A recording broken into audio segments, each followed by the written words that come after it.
Almost 100 events this year, including a zombie bike ride, a pet masquerade, and the big masquerade ball, which is this Friday. More than 60,000 people are expected to attend.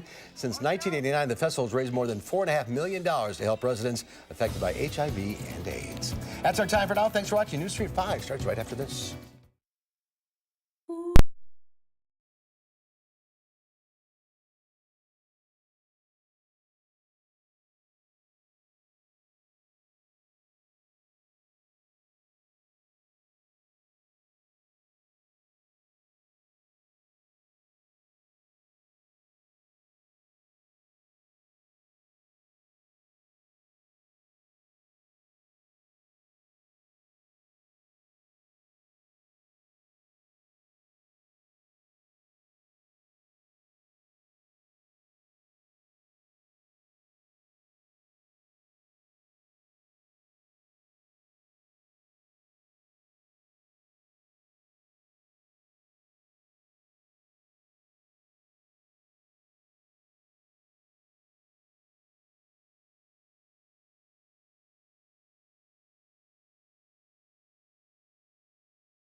Right now at 5, new developments in the case of the missing Barron County teenager. We will have the very latest. A man accused of a fatal hit and run has been sentenced, while the family of the victim he killed is not satisfied with the ruling. And we are just 15 days away from Election Day. How the UW-Madison is getting the word out to its students about voting. This is News 3 at 5. Thanks for staying with News 3. An update tonight in the search for a Wisconsin teenager. Barron County officials say they are now looking for 2 vehicles believed to be present at the time of Jamie Kloss's disappearance. Our Keely Arthur has this and more from this afternoon's news conference. Keely? That's right. 13-year-old Jamie Kloss disappeared more than a week ago. Since then, the Barron County Sheriff's Department has received 1,300 tips regarding the case. Now, the bodies of Kloss's parents were discovered on October 15th. Authorities say they were shot and killed in their Barron County home. They believe Jamie was in the home during the homicides and that she is still in danger. No suspects in Kloss's disappearance or the murders have been named. However, law enforcement officials are now looking for 2 vehicles of interest. Video camera footage shows the vehicles were near the Kloss home at the time of Kloss's disappearance. They are a red or orange 2008 to 2014 Dodge Challenger and a 2006 to 2010 black Ford Edge or a 2004 to 2010 black Acura MDX. These are vehicles of interest only. If anyone sees or has seen these 2 vehicles in or around Barron County over the past 2 weeks, they are asked to call our tip line with the time it was observed, location, and license plate number if available. Again, if you spot any of those cars, authorities say to call the tip line at the bottom of your screen. Sightings of Jamie, however, you should call 911. Now, officials are organizing an expanded search for Jamie tomorrow. They are asking for 2,000 volunteers. If you are in our viewing area and are thinking about heading up there tomorrow and would like to share why, please shoot me an email or connect with us on social media. We will have more details on that search in Barron on channel3000.com. All right, Keely, thank you very much. A Racine man was arrested Sunday night after exposing himself to shoppers at an East Madison Target store, according to a release. Police were called to the Target on Lean Road after the man exposed himself to women shopping in the store. 20-year-old Joshua Vinson was still inside that store when officers arrived but took off running. Officers set up a perimeter and found Vinson hiding behind a dumpster on Easttown Way. He faces tentative charges of 4 counts of lewd and lascivious behavior, disorderly conduct, and resisting and obstructing. A father and his 2 children narrowly escaped injury yesterday morning when a drunk driver reversed her car into the living room of their home. Madison police say 22-year-old Morgan McKenna was drunk when she reversed her vehicle into a home in High Point Estates on Madison's west side. When the car hit the home, flying debris knocked the father out of his recliner.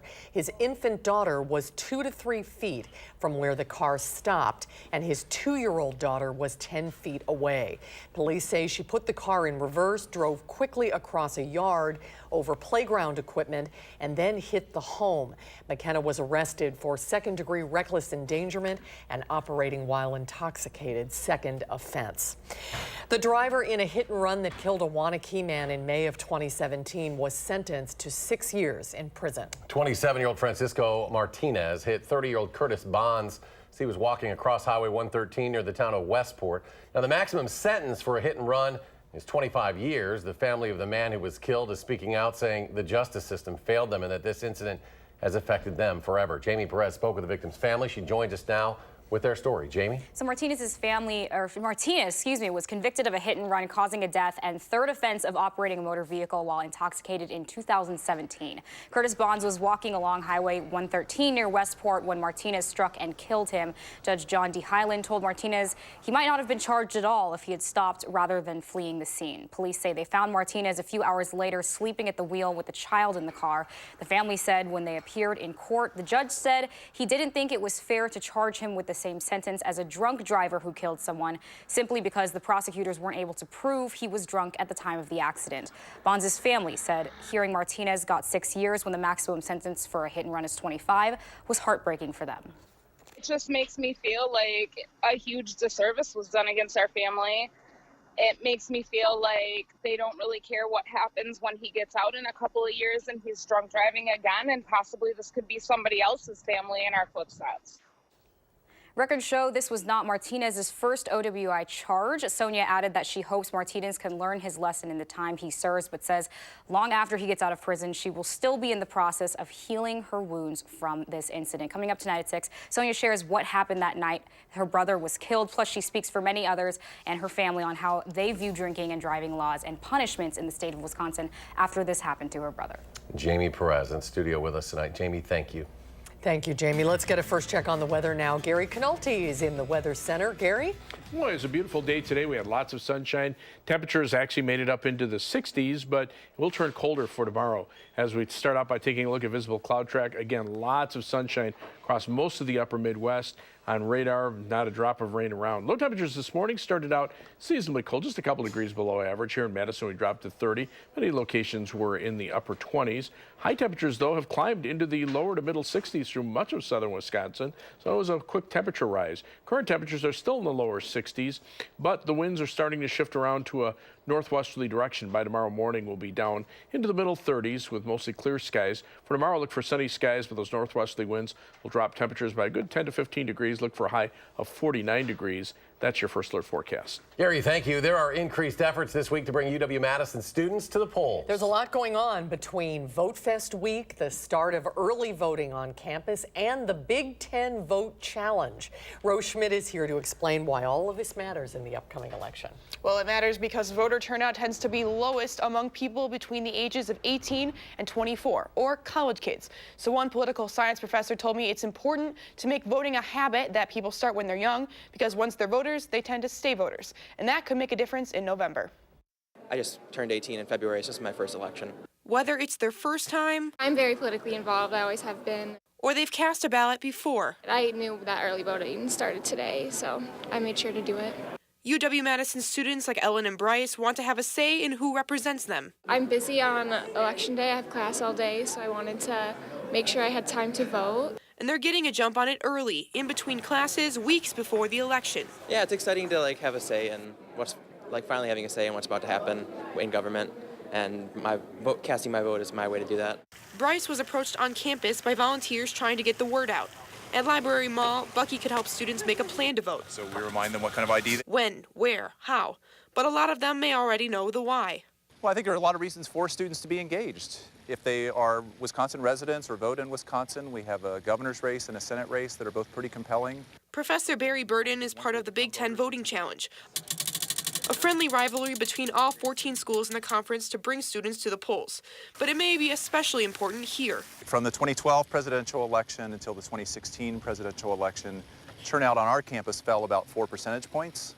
And that was obviously concerning and something we hope to reverse. But at most college campuses around the country, turnout during that election actually increased. So researchers like Professor Burden are trying to understand what happened here. So hopefully this year, with the state of politics, I think more and more people are engaged. Hoping to keep students like Ellen coming to the polls even after they've graduated.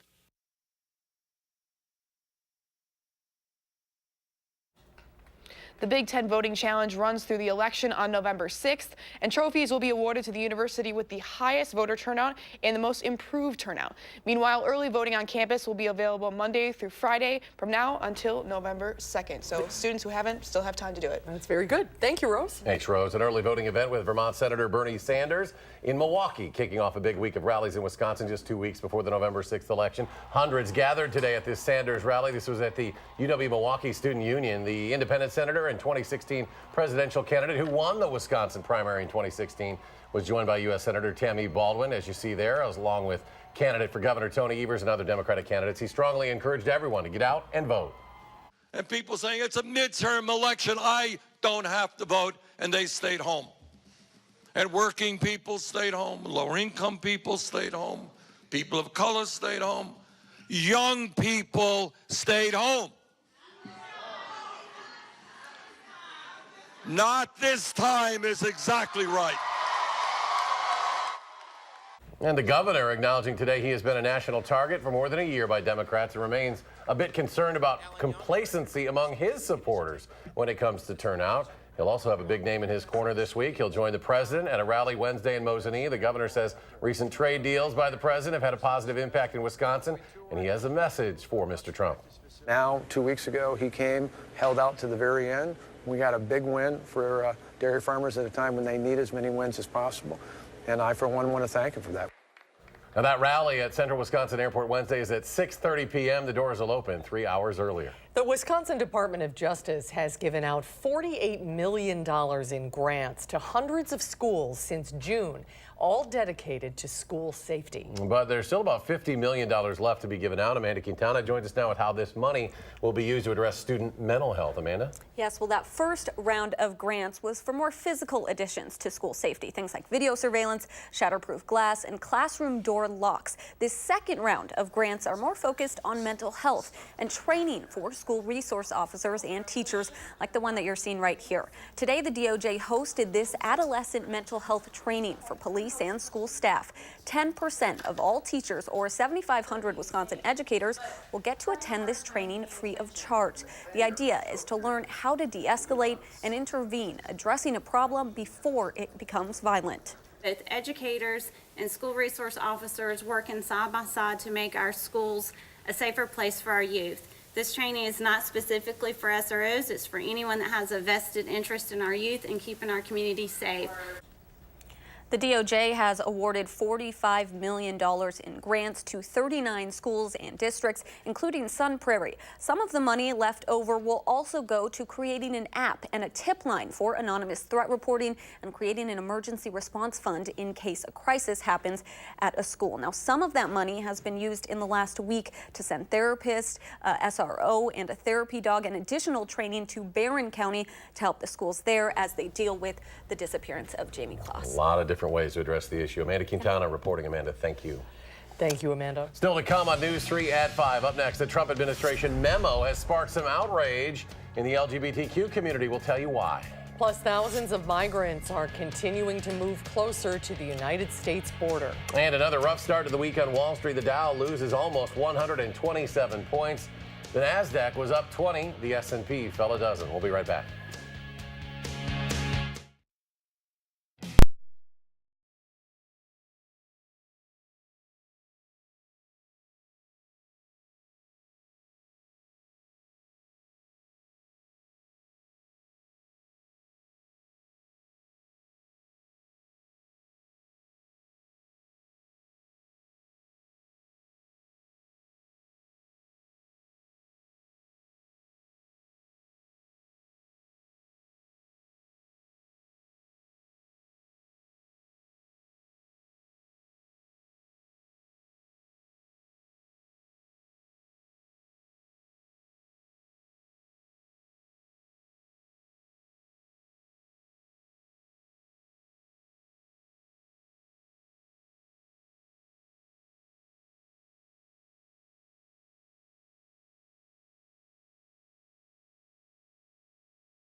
A Trump administration memo leaked to the press has sparked some outrage from the LGBTQ community. The Trump administration is reportedly considering a new rule which would legally define who is male and who is female.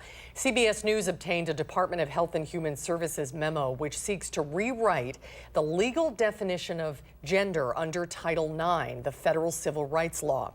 The change would define, quote, a person's status as male or female based on the immutable biological traits identifiable by or before birth. That policy would wipe out Obama-era regulations which outlawed discrimination against people who change their sexual identity. This is the federal government saying, we will not enforce federal civil rights laws that I am entitled to have enforced. There are 4 different lawsuits challenging the transgender military ban, and more can be expected soon if HHS pushes ahead with rules eliminating transgender protections under Title IX. Thousands of Central American migrants on a trek to the United States are vowing to continue their march to the U.S. border, even though President Trump wants to turn them away. Over the weekend, the migrants forced their way into southern Mexico, surging past police barricades and crossing a river on makeshift rafts. Mexican authorities say more than 5,000 people, including women and children, are in that caravan. Turkey is getting ready to release details on its investigation into the death of Saudi journalist Jamal Khashoggi. Saudi Arabia released its version of what happened, saying Khashoggi died during a fistfight with officials in the Saudi consulate in Istanbul, calling it a rogue operation and insisting that Crown Prince Mohammed bin Salman was never involved. After nearly 3 weeks, the Saudis have not said where Khashoggi's body is. The president of Turkey is promising to release details of his country's investigation tomorrow. Well, as far as fall goes in Wisconsin, it doesn't get much better than it was today. Gary Canalti, we had lots of sunshine and pretty mild weather. Yeah, one in a row, but don't expect the same for tomorrow. It'll still be sunny for tomorrow, but temperatures will be cooler. Let's start out by taking a look at weather track across the upper Midwest. Lots of sunshine today. Any precipitation pretty much north of the U.S.-Canadian border for right now, and looks like the next couple of days will be dry. But out in the Pacific Ocean, a very powerful hurricane heading toward the Mexican coast. Almost a Category 5 storm.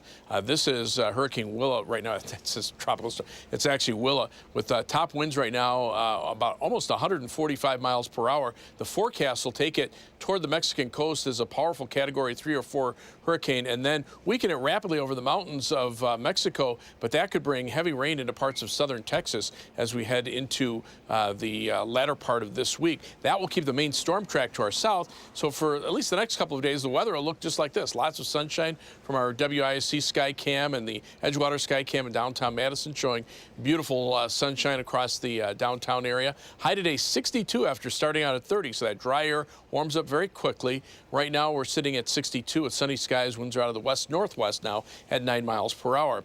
As we look at snow depth, not much snow depth across the country, but notice just north of the U.S.-Canadian border, fair amount of snow on the ground over northeastern Canada, and to our north and west, like north of Montana, not much snow on the ground there. So even when our winds are out of the northwest, if they're coming from areas north of Montana, there's not a lot of snow cover to go over. So we're not getting a big blast of cold air. The coldest air has been heading toward the northeastern part of the country because it has a chance to go over the snow-covered ground of eastern Canada before it reaches the United States. Now, as we take a look at low temperatures this morning, it was cold, but seasonably cold for this time of year. Temperatures mid-20s across much of the state, around 30 here in southern Wisconsin. But as we look at current temperatures, they warmed up very nicely. To our north and west, though, it is starting to turn colder. Temperatures are already around the 40-degree mark near the U.S.-Canadian border. And notice the winds. They're out of the west here, but they shift to the north and northwest across Minnesota and North Dakota.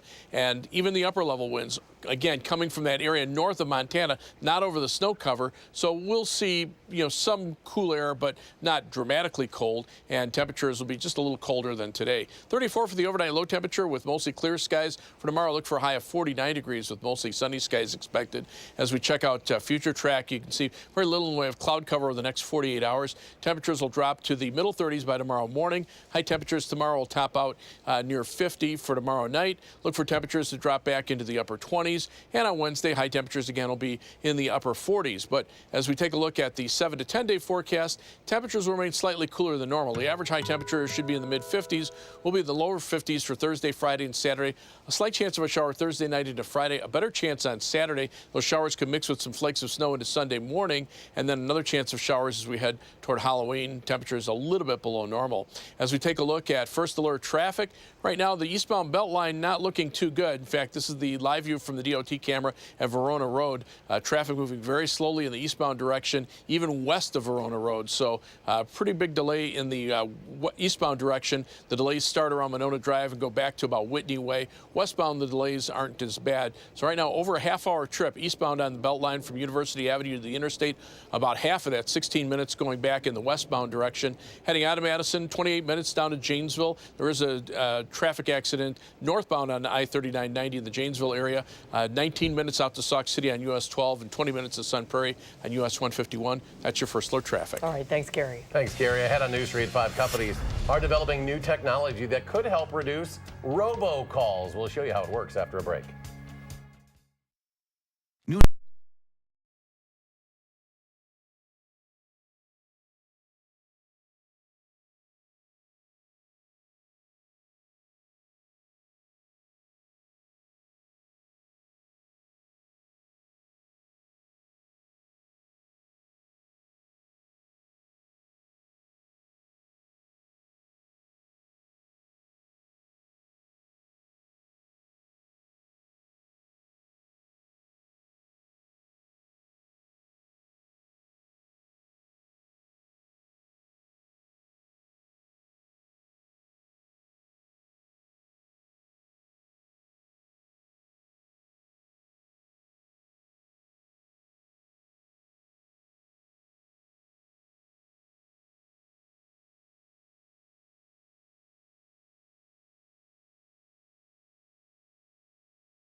Robocalls, as you may know, are a major problem. Experts say we can all expect more of them in the future. But some promising technology could cut down on the annoying calls. Kenneth Craig explains.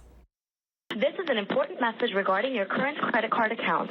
Americans received 30 billion spam calls last year, and robocall blocking company Umail predicts next year half of those calls will be scams. The reason of this call is to inform you that IRS is filing lawsuit against you. Scammers often spoof calls, disguising the digits to make it look like a familiar number. But scam artists recently duplicated Beverly Figueroa's number and used it to spoof others. Hundreds of phone calls. People who received robocalls thought she had called them, and many called her back. Call back when you're not scared to talk to them. Robocalls are frustrating. There are several apps and features on the market that can stop many of them from reaching your phone. And we're going even further to help you with phone calls. Google just unveiled a new call screen feature on its latest Pixel phone. If there's a call from an unfamiliar number, you can have the phone answer for you. Artificial intelligence asks who's calling and why. You get a transcript of who it is, and then you can decide to pick it up or mark it as spam. You'll never have to talk to another telemarketer. And phone companies are developing new technology that goes one step further. It's called Stir Shaken and would require all calls to carry an authentic digital signature. That would ensure that the number you see in the caller ID is legitimate and not a spoof. Verizon says it'll start rolling out the system later this year. Other phone companies are expecting to have it in 2019. Many are hoping it will help bring an end to those annoying robocalls. Kenneth Craig, CBS News, New York. And stay with us. We'll have another check of your forecast in just a moment.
On the CBS Evening News tonight, we are live in Houston, Texas, taking a look at some of the closest congressional races in the country that could help decide control of Congress.